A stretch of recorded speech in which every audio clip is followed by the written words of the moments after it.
Assalomu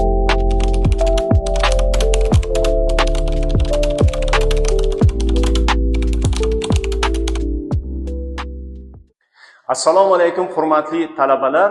Bugun navbatdagi ma'ruza mavzumiz Birlashgan Millatlar Tashkiloti va uning xalqaro munosabatlardagi o'rni va roliga bag'ishlanadi. Demak, bugungi ma'ruzamiz davomida quyidagi rejalar bilan tanishib o'tamiz. Birlashgan Millatlar Tashkilotining tashkil topishi va uning strukturasi hamda uning harakatlanuvchi mexanizmlari to'g'risida birinchi rejada so'z yuritamiz. Ikkinchi rejamizda Sovuq urush davrida xalqaro munosabatlarda Birlashgan Millatlar Tashkilotining tutgan roli va o'rni to'g'risida so'z yuritamiz. Uchinchi rejamizda Birlashgan Millatlar Tashkilotining qurolsizlanish va tinchlikni saqlash bo'yicha faoliyati haqida so'z yuritsak, to'rtinchi rejamizda Birlashgan Millatlar Tashkilotining hozirgi vaqtdagi o'rni va vazifalari haqida fikr yuritamiz. Xo'p, demak, Birlashgan Millatlar Tashkiloti bu tashkilot dunyo miqyosida jahon urushini boshidan o'tkazgan xalqlar uchun tinchlikni, o'zaro hamkorlikni ta'minlash maqsadida mas'ul bo'lgan muhim xalqaro tashkilot sifatida e'tirof etiladi. Bu tashkilotdan avvalam bunaqangi mazmundagi xalqaro tashkilot bo'lgan, siz yaxshi bilasiz, Millatlar Ligasi dunyo xalqlari o'rtasida tinchlik, hamkorlikni ta'minlash maqsadida Birinchi jahon urushidan so'ng Woodrow Wilsonning tashabbusi bilan, AQSh prezidenti Woodrow Wilsonning tashabbusi bilan tashkil etilgan edi. Xalqaro hamkorlik, rivojlantirish va tinchlik va xavfsizlikka erishish uchun 1919-yilning 14-fevral sanasida ta'sis etilgan edi. Uning yetakchiligida Millatlar Ittifoqiga 58 ta a'zo davlat tarkibida faoliyat ko'rsatgan. 30-yillarda uning muvaffaqiyatli harakati tufayli bir qator ishlar amalga oshirilgan, lekin u yana jahon urushining oldini ola olmadi. Ya'ni unda o'sha tinchlikni, xavfsizlikni ta'minlashga doir qo'l ostida harbiy kuch yo'q edi, birinchidan.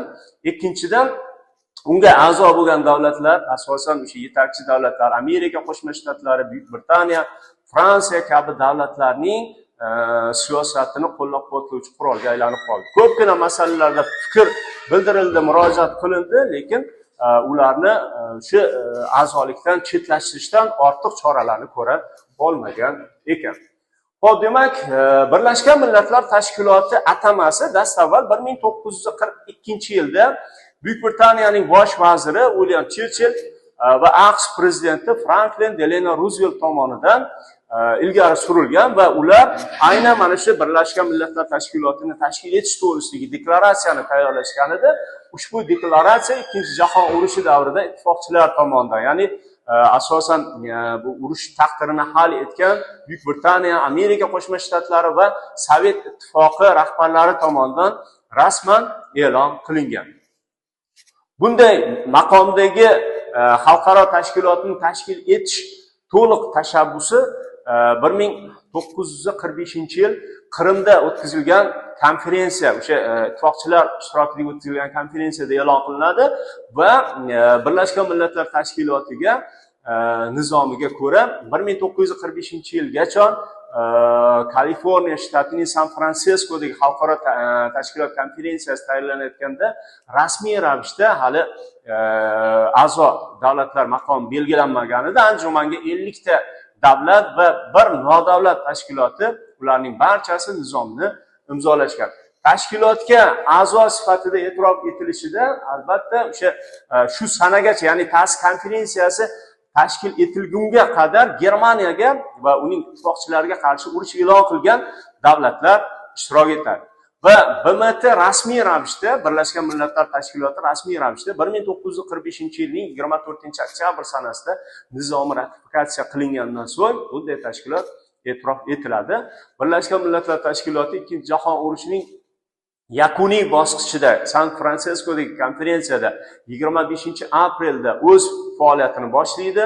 4 ta buyuk davlat yetakchiligida Sovet ittifoqi, AQSh, Buyuk Britaniya nomidan 42 ta davlatga taklifnoma yuborilgan va bu yerda endi Xitoy ham o'zaro ishtirok etyapti. Sovet delegatsiyasi Xitoy, Ukraina, Belorussiya vakillari uchun taklif uyushtirishga muvaffaq bo'ladi. Anjumanda jami 50 ta davlat ishtirok etgan va 26-iyun sanasida konferensiya Birlashgan Millatlar Tashkiloti nizomini qabul qilish bilan o'z ishini yakunlaydi.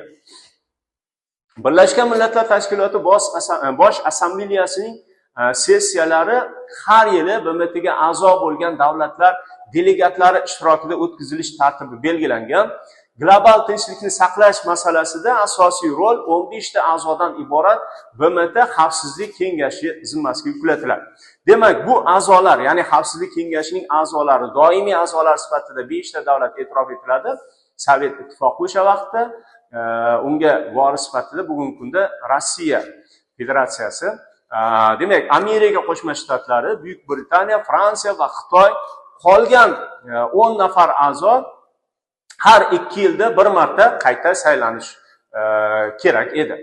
Eng muhim sharti Birlashgan Millatlar Tashkiloti Xavfsizlik kengashining doimiy a'zolarining bir ovozdan qaror topgan tamoyili edi. Ya'ni barcha doimiy a'zolar bir ovoz bilan ma'qullaydigan bo'lsa, bu masala ijobiy hal etilgan bo'lardi. Demak, bu tamoyil Birlashgan Millatlar Tashkilotini har qanday mamlakat yoki mamlakatlar guruhiga nisbatan dikta quroliga aylantirishdan himoya qila oladi. Ya'ni alohida davlatning qurolga aylanishidan himoya qila oladi. Qurol-yarog' tarqatishga chek qo'yish, shuningdek, yalpi qirg'in qurollarning qisqartirish masalasi va uning natijasida ularning barcha zaxiralarini yo'qotishga erishish Birlashgan Millatlar Tashkilotining oldida turgan eng muhim vazifalardan biri sanaladi.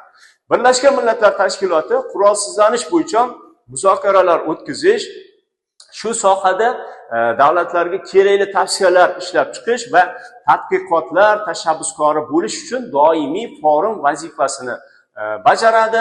Demak, u qurolsizlanish bo'yicha konferensiya va boshqa xalqaro tashkilotlar doirasida olib borilayotgan ko'p qirrali muzokaralarni doimo qo'llab-quvvatlab keladi.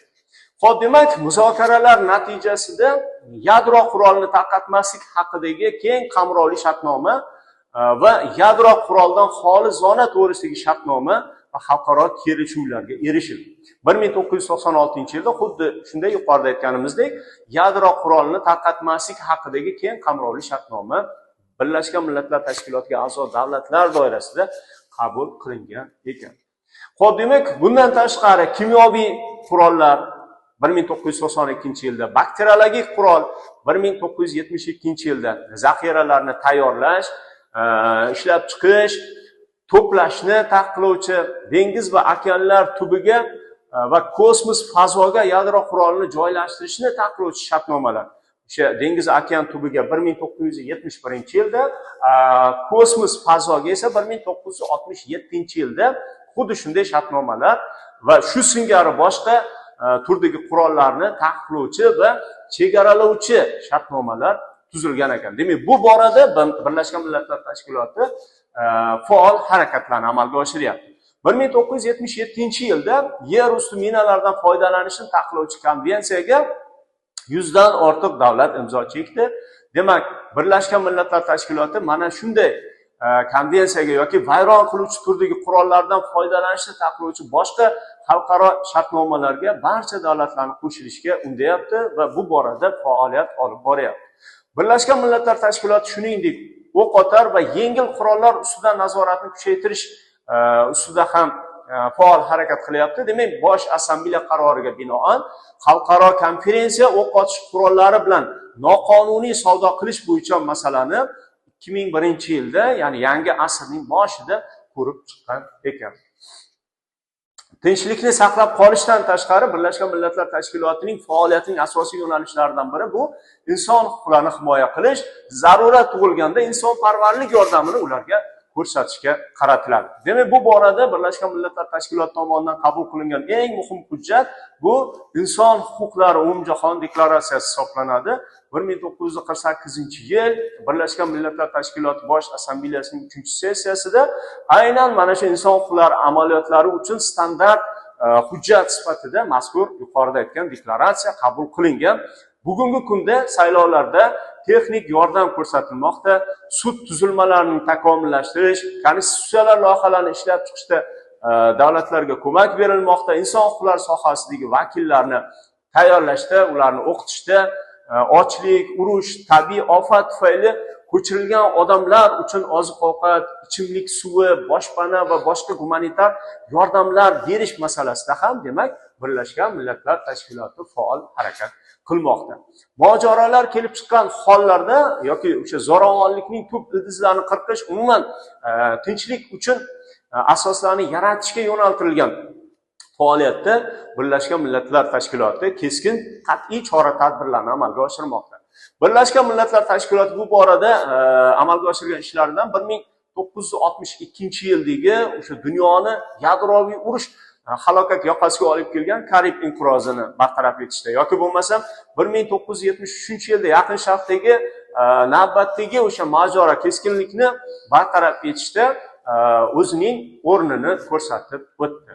Xo'p, 1988-yili Birlashgan Millatlar Tashkilotining tinch yo'l bilan hal etish borasidagi sa'y-harakatlari natijasida 8 yildan buyon davom etib kelayotgan urush bartaraf etildi. Ya'ni Eron va Iroq o'rtasidagi kurashga chek qo'yildi va Sovet qo'shinlari aynan Birlashgan Millatlar Tashkiloti olib borgan muzokaralar natijasida Afg'oniston hududidan 1889-yilda olib chiqilgan ekan.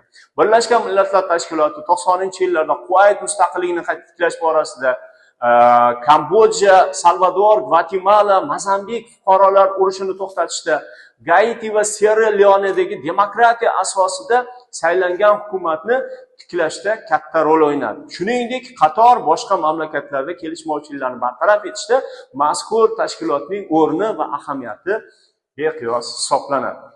1989-yili Namibiyada saylovlar o'tkazilish jarayonida, Mozambikdagi minalardan tozalash jarayonida, Gaitidagi fuqarolar politsiya xodimlarini tayyorlashni kuzatish kabi turli masalalarda ham mazkur tashkilotning, xalqaro tashkilotning faoliyatini biz alohida yuqori baholashimiz mumkin. Demak, Birlashgan Millatlar Tashkiloti Liberiyada tinch qurilish jarayonini qo'llab-quvvatlash bo'yicha o'z bo'limini tashkil etgan. Kambodjada inson huquqlari bo'yicha bo'limi faoliyat ko'rsatyapti. Demak, mazkur bo'limlar orqali ushbu davlatlarning faoliyatini yoki davlatlarning tinch hayotini ta'minlab berishda alohida ahamiyat kasb etayotgan ekan. Kashmir muammosida Hindiston va Pokiston o'rtasidagi muammo bilasiz, Jammu va Kashmir shtatlari o'rtasidagi o't ochishni to'xtatish lozim bo'lgan liniya bo'ylab faoliyat ko'rsatayotgan operatsiyalarni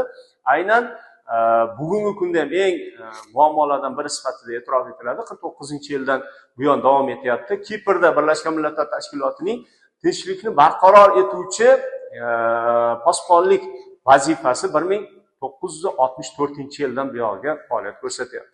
Bundan tashqari 1994-yilda Liviya va Chad o'rtasidagi Aozu mintaqasidagi operatsiyalarni o'tkazish uchun 1 oydan ortiqroq muddat mobaynida Birlashgan Millatlar Tashkilotining harbiy kuchlari ishtirok etgan. Xullas, Birlashgan Millatlar Tashkiloti demak bugungi kunda xalqaro munosabatlarda tinchlikni ta'minlash borasida, insoniyat hayotiga, taraqqiyotiga katta xavf, to'siq sifatida e'tirof etilayotgan qurollanishni cheklash borasida va uni tugatish borasida, insonlarga gumanitar yordam berish, insonparvarlik kabi umuminsoniy tuyg'ularni keng hayotga tatbiq etish borasida keng ko'lamli ishlar amalga oshirmoqda. Bugungi ma'ruzamiz shundan iborat. Hurmatli talabalar, e'tiboringiz uchun tashakkur.